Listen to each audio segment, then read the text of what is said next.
I'm Nicholas Mangan. I'm an artist living and working in Melbourne. We're in my studio in West Melbourne on Wurundjeri country.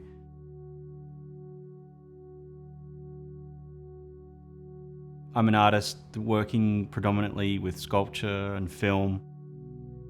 My practice has sometimes been described as a kind of form of material storytelling, so I'm often working with historical or current events that particular materials have been caught up in political situations, often to do with resource extraction and particular ideological drives that sort of force tension in and around those particular objects and materials.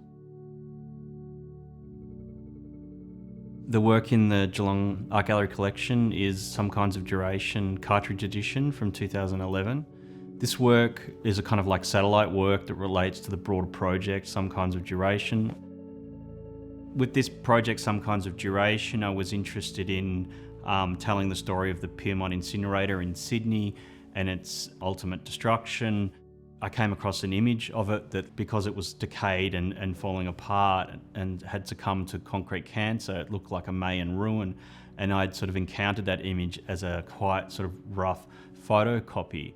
And looking at it, it became apparent to me that I should sort of tell the story of that building through photocopies or through a photocopier itself.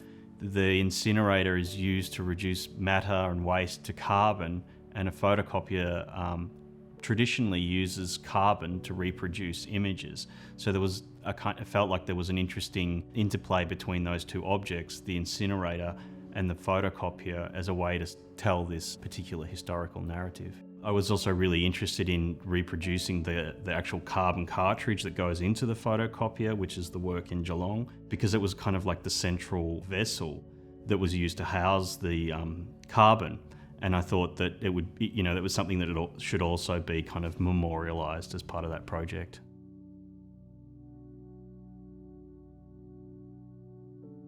I guess, as is evident, there's a lot of materials around me in my studio, and I guess my practice is kind of situated within a kind of very sculptural language and materials. I guess someone sort of spoke about my work in terms of a sense of like material storytelling, and I think that's quite apt, because I really do try to use the materials to kind of work with those materials and understand the history of those materials to actually tell a story that relates to a specific event. Like, these objects that I'm interested in are objects that are kind of bound up in particular historical narratives, and it makes sense for me to kind of really think about how those materials might be used as a way to kind of better kind of extrapolate a kind of narrative in a way that people can relate to the work without actually always having to know the deeper historical narrative, but they have their kind of own understandings and relations to those materials.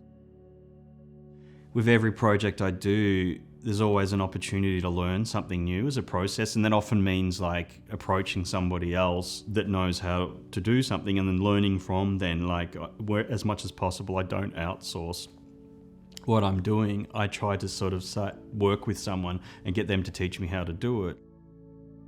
Before I'd made the work, the Cartridge edition, hadn't really done a lot of work with concrete, so it's always very much about going through those processes and what those processes yield, the mistakes, the kind of chance encounters, and sort of through the making of that and the understanding of it myself, it's something I try to share with the audience. I don't sort of ever try to be like an expert, but it's more about how do you sort of bring other people into that sense of process. And there's a film and a book that goes with this project, and it's very much about what's happening in the moment of the thinking around this particular story that I like to share with people, not just the static sculptural object at the end.